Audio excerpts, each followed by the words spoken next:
الحمد لله رب العالمين والصلاة والسلام على أشرف الأنبياء والمرسلين ومن تبعهم بإحسان إلى يوم الدين أما بعد أعوذ بالله من الشيطان الرجيم بسم الله الرحمن الرحيم وما تقدموا لأنفسكم من خير تجدوه عند الله. ہر قسم کی تعریف بڑائی اللہ رب العالمین کے لیے ہے جو اس پوری دنیا کا اکیلا چلانے والا ہے، اور درود و سلام کا نزول ہو اللہ کے تمام پیغمبروں پر، بالخصوص محمد صلی اللہ علیہ وسلم پر. میرے اسلامی بھائیوں، چھوٹے چھوٹے نونہال بچوں، اور جہاں تک میری آواز پہنچ رہی ہے سامعین سامعات، اللہ رب العالمین آپ سب کو ہرا بھرا رکھے. اللہ تعالیٰ آپ کی زندگی میں برکت عطا فرمائے.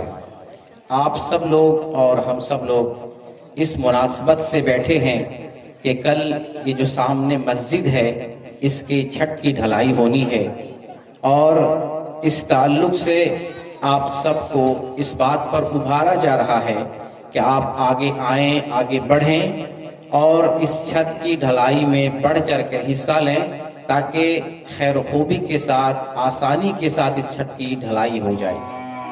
میرے بھائی، اللہ رب العالمین نے ہمیں اس دنیا میں جس کام کے لیے بھیجا ہے وہ اپنی بندگی ہے. اپنی بندگی کے لیے اللہ تعالیٰ نے ہمیں اس دنیا میں بھیجا ہے. اللہ کی بندگی کے علاوہ اس دنیا کا کوئی مقصد نہیں ہے. اللہ تعالیٰ نے صرف ایک مقصد کے لیے اس کائنات کو اور ہمیں بنایا، صرف اپنی بندگی کے لیے، اور اس بندگی کا اظہار اس مسجد میں جا کر کرتے ہیں.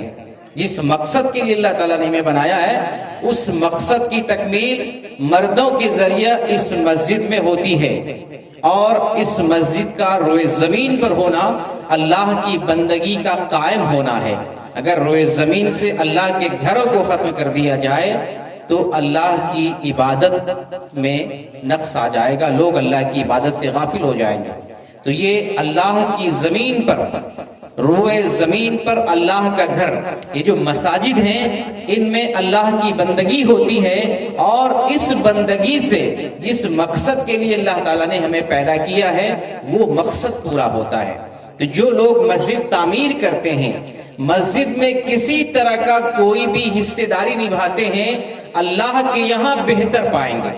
ابھی جو میں نے قرآن کی آیت پڑھی ہے، اگر صرف اس آیت کو پڑھ لیں، سمجھ لیں، جان لیں تو مزید کوئی بات آپ کو سمجھنے کی ضرورت نہیں ہے. اللہ تعالیٰ فرماتا ہے وَمَا تُقَدِّمُوا لِأَنفُسِكُم مِّن خَيْرٍ تَجِدُوهُ عِندَ اللَّهِ، کہ اپنے نفس کے لیے خیر اور بھلائی جو کچھ تم پیش کرتے ہو، جمع کرتے ہو، مہیا کرتے ہو، وہ اللہ کے پاس تم پاؤ گے. اس ترجمے کو مثال سے ایسے سمجھ لیں جیسے آپ کے پاس 1000 روپیہ ہے، 1000 روپیہ دنیا کے کام میں خرچ کرتے ہیں، یہ کوئی گنتی اور کوئی شمار میں نہیں ہے. اگر 1000 کا 1000 ٹوٹل اور پورا روپیہ مسجد میں لگا دیتے ہیں، یہ سارا کا سارا بیلنس ہے آخرت میں. یہ قرآن کی آیت کا یہ مطلب ہے. آپ کے پاس 10,000 روپیہ ہے، دنیا میں آپ نے 10,000 روپیہ خرچہ کر لیا، 1,00,000 روپیہ ہے، 10 لاکھ روپیہ ہے، 1 ارب 1 کروڑ روپیہ ہے. دنیا میں آپ نے، دنیا کے کام کے لیے آپ نے 1 کروڑ 1 ارب خرچ کیا ہے، اس کا کوئی شمار اللہ کے پاس نہیں، اس کی کوئی گنتی نہیں، کوئی لکھاوٹ نہیں. لیکن اگر آپ کے پاس 1 روپیہ تھا، 1 روپیہ مسجد کی ڈھلائی میں اگر آپ نے لگا دیا تجدوہ عند اللہ، اللہ فرماتا ہے وہ 1 روپیہ بھی اللہ کے پاس پائیں گے. لیکن 1 کروڑ 10 کروڑ کئی کروڑ آپ نے دنیا میں لگایا ہے، اللہ کے پاس وہ بھلائی آپ کو نہیں ملے گی.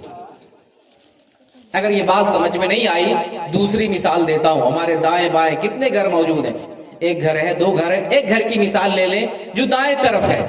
اس گھر کے بنانے والے نے کتنے تمنا سے، آرزو سے، صبح شام کر کے، محنت کر کے یہ گھر بنایا ہے. اس گھر کا اور اس گھر کے اندر جتنا سامان ہے، اس کے پیچھے کتنی محنت ہوگی. اس گھر میں جتنا سامان ہے گن نہیں سکتے ہیں. جس نے گھر بنایا، گھر کا ذمہ دار اور سردار، جس دن اس دنیا سے جائے گا سارا سامان یہاں رہ جائے گا. اس گھر میں گنتی کریں آپ کو 1000 سامان ملے گا، 2000 سامان ملے گا۔ جب قبرستان وہ پہنچیں گے اس کا صرف بدن ہوگا، جمع اس نے کیا تھا، ایک ایک پائی جمع کیا تھا، ایک ایک روپیہ جمع کیا تھا، ایک ایک بالو، ایک ایک اینٹ اور ایک ایک جو ہے سیمنٹ بوری سریا جمع کر کے ایک گھر بنایا تھا۔ لیکن جب موت آئی قبرستان میں لیٹنے اکیلے گیا، اس کا جسم گیا، اس کا کمایا ہوا جمع کیا ہوا اس کا گھر، اس کے گھر میں 1000 2000 جتنے سارے سامان تھے وہ سب دنیا میں رہ جاتے ہیں۔ اسی بات کو اللہ تعالیٰ نے قرآن میں سمجھایا ہے، وَمَا تُقَدِّمُوا لِأَنفُسِكُمْ مِنْ خَيْرٍ تَجِدُوهُ عِندَ اللَّهِ، کہ جو تم اپنے نفس کے لیے بھلائی کا کام کرتے ہو، یہ بھلائی کا کام اللہ کے پاس تمہیں ملے گا۔ یعنی اللہ کے پاس آپ صرف وہی پاتے ہیں جو نیک کام کرتے ہیں۔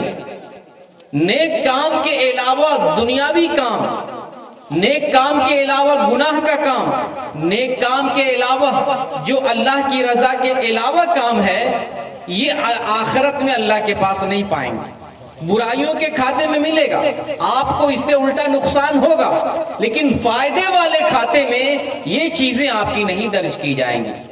فائدے والا جو رجسٹر ہے، جس رجسٹر سے آپ کو فائدہ ملے گا، جس رجسٹر کو دیکھ کر آپ کو جنت ملے گی، جس رجسٹر کو دیکھ کر اللہ تعالیٰ آپ سے راضی ہوگا، وہ نفع والا رجسٹر، اس میں صرف وہی لکھا جائے گا جو آپ نے اللہ کی رضا کے لیے کیا ہے، آپ نے اللہ کو خوش کرنے کے لیے کیا ہے۔ جب آپ تاریخ پڑھیں گے، صحابہ کرام کی زندگیاں پڑھیں گے اور نبی کریم صلی اللہ علیہ وسلم پر جان نچھاور کرنے والے آپ کے پیارے اصحاب کی زندگیوں کو دیکھیں گے، آپ حیران اور ششدر رہ جائیں گے۔ دین کے لیے اتنی قربانی دی، اور ہم دین میں اتنے پیچھے ہیں کہ مسجد کی ایک چھت کو ڈھلانے کے لیے جلسہ کرنے کی ضرورت ہے، کئی گاؤں سے مولوی مولانا بلانے کی ضرورت ہے۔ رسول اللہ صلی اللہ علیہ وسلم کوئی جلسہ نہیں کرتے تھے، ایک صدا لگاتے تھے، ایک جنگ ہونے والی ہے، صدقہ و خیرات کرو، مال جمع کرو، ہتھیار خریدنا ہے، مجاہدین کی تیاری کرنی ہے، ان کے لیے ساز و سامان خریدنا ہے، لوگ دوڑ جاتے تھے ساز و سامان لے کر۔ ایک واقعہ بیان کرتا ہوں، رسول اللہ صلی اللہ علیہ وسلم نے ایک جنگ کے موقع سے اعلان کیا، صدقہ و خیرات کرو۔ حضرت عمر فاروق رضی اللہ تعالیٰ عنہ کہتے ہیں کہ اس ٹائم اللہ تعالیٰ نے مجھے بہت مال دیا تھا، بے پناہ مال دیا تھا، میرے دل میں خیال آیا کہ میں آج ابو بکر کے ایمان سے آگے بڑھ جاؤں گا۔ آج مجھے اللہ نے مال دولت بہت دیا ہے، اللہ کے راستے میں میں اتنا مال لے جاؤں گا، اتنا مال لے جاؤں گا جتنا ابو بکر صدیق کے پاس بھی نہیں ہوگا۔ انہوں نے ارادہ کیا، ارادہ اچھا ہے، دین کے معاملے میں کمپٹیشن برا نہیں ہے، دنیا کے معاملے میں کمپٹیشن برا ہے۔ دنیاوی معاملے میں اگر آپ کمپٹیشن کرتے ہیں، فلاں نے ایسا گھر بنایا میں اس سے بڑا گھر بناؤں گا، یہ اچھی بات نہیں۔ ہاں، اگر کوئی آدمی بہت خرچ کر رہا ہے، مسجد کی ڈھلائی میں 1000 دیا ہے، اور اگر کوئی کہتا ہے میں 10,000 دیتا ہوں، یہ اچھی بات ہے، یہ غلط نہیں ہے، یہ اچھی بات ہے۔ کیوں؟ اس لیے کہ یہ نیکی ہے، اللہ کے یہاں پائیں گے۔ لیکن جو نیکی نہیں ہے، دنیاوی کام کے لیے اگر محنت اور جتن کرتے ہیں، اللہ کے پاس وہ نہیں پائیں گے۔ اللہ کے پاس وہ پائیں گے جو بھلائی ہے، نیکی ہے، خیر کا کام۔ آپ نے اعلان کیا صدقہ خیرات کرو۔ حضرت عمر فاروق کیا کہتے ہیں، میرے پاس بہت مال تھا، میں نے سوچا آج ابو بکر کے ایمان سے تو آگے بڑھ جاؤں گا۔ ارادہ دیکھیں بہت اچھا ہے، اپنے گھر کے مال کا آدھا حصہ کیا، جتنا مال تھا گھر میں آدھا رکھا، آدھا مال لے کر رسول اللہ صلی اللہ علیہ وسلم کے قدموں میں ڈال دیا، یہ لیجئے رسول اللہ صلی اللہ علیہ وسلم، یہ مال اللہ کے راستے میں ہے۔ آپ نے پوچھا، اے عمر تم نے گھر والوں کے لیے کیا چھوڑا ہے؟ لگتا ہے تم بہت سارا سامان اور مال لے کر آ گئے، گھر والوں کے لیے تم نے کیا چھوڑا؟ حضرت عمر کہتے ہیں اللہ کے رسول، میں نے گھر کے ساز و سامان اور مال و دولت کو آدھا تقسیم کر دیا، آدھا اللہ کے راستے کے لیے، آدھا گھر والوں کے لیے چھوڑ دیا ہوں۔ کچھ دیر کے بعد ابو بکر صدیق رضی اللہ تعالیٰ عنہ آئے، اور قربان جائیے ابو بکر صدیق کے ایمان پر، عمل پر اور دین کے لیے قربانی پر، گھر میں جو کچھ بھی تھا سارا اٹھا کر لے آیا، سارا سامان، ساری چیز، سارا پیسہ لے کر آئے اور رسول اللہ صلی اللہ علیہ وسلم کے قدموں میں ڈال دیا۔ آپ نے پوچھا، اے ابو بکر تم نے گھر والوں کے لیے کیا چھوڑا؟ ابو بکر کہتے ہیں گھر والوں کے لیے کچھ چھوڑنے کی ضرورت نہیں ہے، اللہ اور اس کے رسول کی محبت ہی کافی ہے۔ یہ قربانی صحابہ کرام کی، تب اسلام چلتے چلتے چلتے آج عرب کی سرزمین سے یہاں تک پہنچا ہے اور دنیا کی گلی گلی تک اسلام پہنچا ہے۔ آج بھی دنیا میں بہت سارے ریلیجن ہیں، لیکن جہاں جہاں اسلام پھیلا ہے اور اسلام کی خوبیاں پہنچی ہیں، غیروں کا مذہب اتنا پھیلا نہیں ہے اور غیر کے مذاہب میں اتنی خوبیاں نہیں ہیں جتنی خوبی بھلائی اسلام کے اندر ہے، کیونکہ اسلام جو دین ہمیں دیا ہے یہ اللہ کی طرف سے آیا ہوا ہے، فطری دین ہے۔ اس دین پر صحابہ کرام نے دل سے چل کر دکھایا ہے۔ ہم دین پر دل سے نہیں چلتے ہیں، دین پر ہمارا تھوڑا بہت چلنا ہے، تھوڑا بہت دین پر چلتے ہیں۔ صحابہ کرام نے اصل دین پر چل کے دکھایا۔ تو ابوبکر صدیق رضی اللہ تعالیٰ نے گھر کا سارا سامان لے آئے۔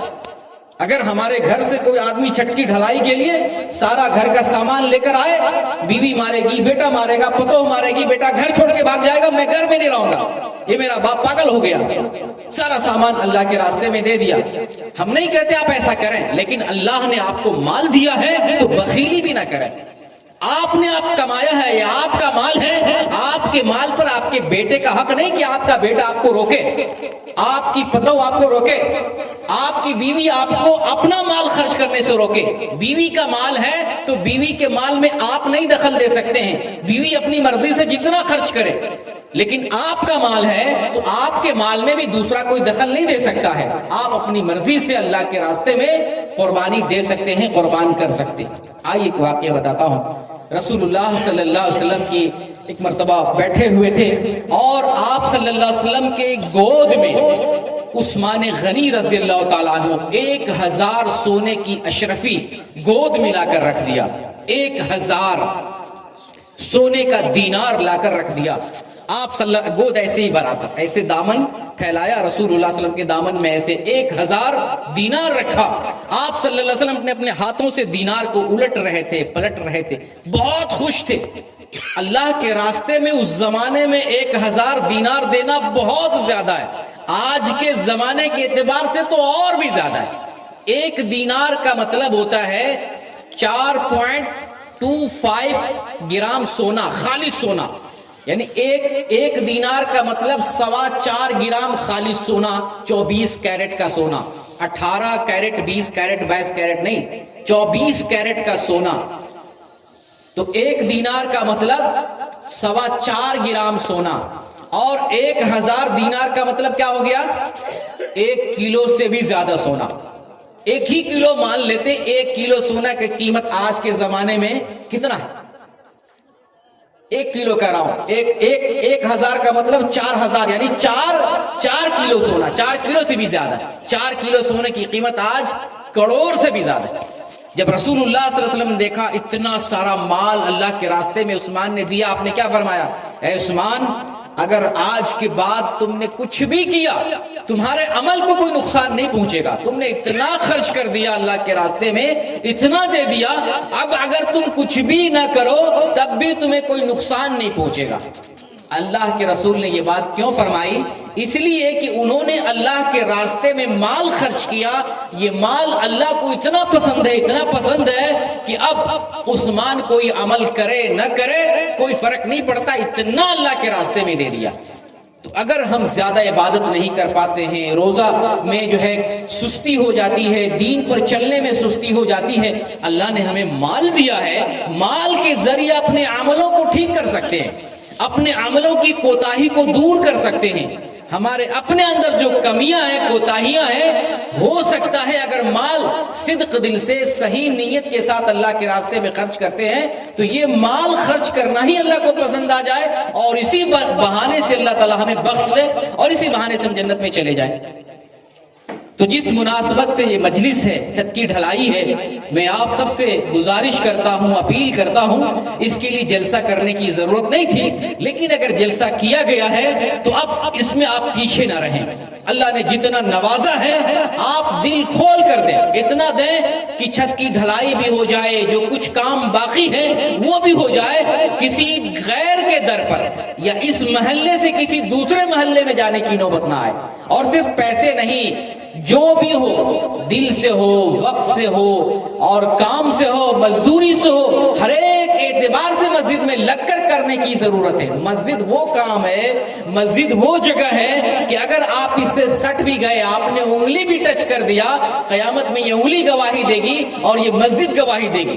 اس انگلی سے اس بندے نے مسجد میں ٹچ کیا تھا، اور جو مال لگائے، جسم لگائے، کام لگائے، اس میں سیمنٹ لگائے، بورا لگائے، پیسہ لگائے، کیا کہنے ہیں. اسی کے بارے میں اللہ نے فرمایا وَمَا تُقَدِّمُوا لِأَنفُسِكُم مِّن خَيْرٍ تَجِدُوهُ عِندَ اللَّهِ. اپنے نفس کے لیے جو بھلائی کا کام کرتے ہیں وہ اللہ کے پاس ہم پائیں گے. اور رسول پاک صلی اللہ علیہ وسلم فرماتے ہیں من بنا للہ مسجدا بنا اللہ لہ بیتا فی الجنہ، کہ جو آدمی اللہ کے لیے اللہ کا گھر بناتا ہے، مسجد بناتا ہے، اللہ اس کے لیے جنت میں اس کے لیے گھر بنا دیتا ہے. اگر اعلان ہو کہ بازار پر، اندرا بازار پر پلاٹنگ ہو رہی، گھر بن رہے، محل تعمیر ہو رہے، کون آدمی ہے جو بکنگ کرے گا؟ چیف فری میں ہے، بکنگ کون کرے گا؟ ہم میں سے ہر کوئی جائے گا، جو بھی سنے گا ہر کوئی بکنگ کرنے کے لیے جائے گا.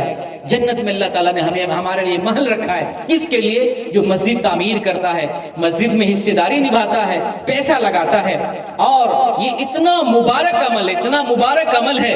مریم علیہ السلام کی والدہ نے یہ نظر مانی تھی کہ اللہ مجھے جو بچہ دے گا میں مسجد کے لیے وقف کر دوں گی.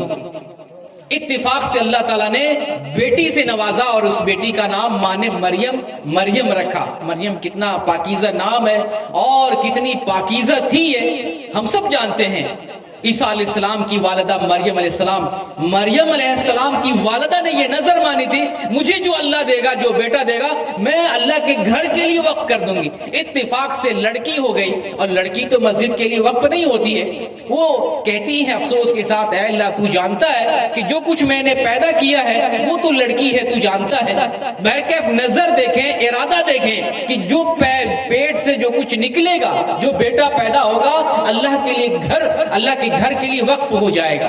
ہم اللہ کے لیے گھر کے لیے وقف نہیں ہیں. کچھ پیسے تو دے سکتے ہیں، کچھ مال تو لگا سکتے ہیں تاکہ اس گھر میں جو عبادت کرے، یہ گھر باقی ہے، جب تک اس گھر میں عبادت ہوتی رہے گی آپ کو ثواب ملے گا. یہ صدقہ جاریہ ہے، مرنے کے بعد بھی اس کا ثواب ملے گا. جب تک یہ نشانی باقی رہے گی، یہ سجدہ کی جگہ باقی رہے گی، لوگ یہاں پر سجدہ کرتے رہیں گے، عبادت کرتے رہیں گے. آپ نے اگر اس میں ذرہ برابر بھی کسی بھی حیثیت سے اس میں حصے داری نبھائی تو آپ کو اس وقت تک ثواب ملے گا، زندگی میں بھی اور وفات کے بعد بھی، جب تک یہ مسجد قائم ہے، دائم ہے اور اس میں بندگی ہو رہی ہے. میں زیادہ نہیں بول سکتا کیونکہ میں بھی آج پورا دن مسجد ہی سے جڑا ہوا تھا. ہمارے یہاں مسجد میں نل لگ رہا ہے، چونکہ مسجد مبارک عمل ہے. میں صرف بول نہیں رہا ہوں، میں خود عمل کر کے دکھاتا ہوں. صبح سے لے کر ابھی مسجد سے گھر بھی نہیں گیا ہوں. صبح نکلا 7 بجے، مسجد کا سارا کام کر کے کہیں نہیں گیا، وہاں سے ڈائریکٹ آپ کے یہاں آ رہا ہوں. صرف بولتا نہیں ہوں، میں کرتا بھی ہوں، پھر لوگوں کو بتاتا ہوں، کیونکہ یہ وہ جگہ ہے اللہ جس سے راضی ہوتا ہے. اس پوری سرزمین، روئے زمین پر اللہ کو سب سے زیادہ اگر کوئی پیاری جگہ ہے یہ مسجد ہے. جو مسجد تعمیر کرتا ہے وہ اللہ کی نظر میں بڑا پیارا اور بہت محبوب ہوتا ہے. اللہ سے دعا کرتے اللہ تعالی ہمارے ایمان کو سیقل کر دے، ہمارے اندر وہ ایمان پیدا کر دے جو صحابہ کرام کا تھا. ایک بولی پر، ایک اعلان پر اللہ کے لیے نکل جاتے تھے، جہاد کے لیے نکل جاتے تھے. اعلان ہوتا تھا کہ جہاد پر نکلو، کوئی بہانہ نہیں کرتا تھا آج میں بیمار ہوں، بخار لگا ہوا، طبیعت خراب ہے، بازار جانی ہے، سبزی اگانا ہے، فصل کاٹنی ہے. نہیں، اعلان ہوتا تھا جہاد پہ جانا. جو بھی نوجوان تھے جہاد کر سکتے تھے سارے لوگ لسٹ میں نام لکھانے لگتے تھے، میں بھی جاؤں گا جہاد، میں جاؤں گا جہاد کرنے کے لیے. آج اگر اعلان ہو جائے دبیائی پر، اندرا ٹاری میں، صرف اسی کی بات نہیں کر رہا ہوں، اندرا ٹاری میں، ٹھاری میں، کہیں بھی اعلان ہو جائے جہاد پر نکلنا ہے، کتنا نکلے گا؟ بھاگنے لگیں گے. جیسے تبلیغی جماعت والے آتے ہیں مسجد میں نماز پڑھنے کے لیے، کوئی ٹوائلٹ میں بھاگ رہا ہے، کوئی گھر میں چھپ رہا ہے. یہی معاملہ ہوگا جہاد پہ نکلنا، بہت سارے لوگ چھپ جائیں گے، نہیں جائیں گے. کیوں؟ ایمان اس درجے کا نہیں رہا. اللہ سے دعا کرے اللہ تعالیٰ ہمارے ایمان کو اس درجے کا بنا دے، دین پر چلنے کے لیے، دین کی قربانی کے لیے ہم مر مٹیں. اللہ تعالیٰ ہمارے دل کے اندر ایمان کو جاگزی کر دے، بارالہ دین سے محبت کرنے والا بنا دے. اے اللہ جس مقصد کے لیے ہم لوگ بیٹھے ہیں اس مقصد میں ہمیں کامیابی عطا فرما. اس مسجد کی جو تیاری ہونی ہے، جو کام ادھورا رہ گیا ہے، اے اللہ تو غیب سے اس کام کو مکمل فرما دے. اس بستی کے اندر امن دے، سکون دے، اس بستی والے کو اللہ تعالیٰ ایمان سے نواز دے، اس بستی کے اندر اللہ تعالیٰ خیر دے، بھلائی دے، ہر گھر میں جس گھر میں بھی لوگ رہتے ہیں اللہ اس گھر کو آباد کر، اس گھر کے رہنے والے کو آباد کر، ان کے مال میں برکت دے، ان کی اولاد میں برکت دے، اے اللہ ہم سب کو حلال روزی کمانے کی توفیق دے، جو بھی مال آ رہا ہے اسے کم استعمال کریں، زیادہ سے زیادہ ہم دین پر لٹائیں، اس بات کی ہمیں توفیق عطا فرما، آمین، وآخر دعوانا ان الحمدللہ رب العالمین۔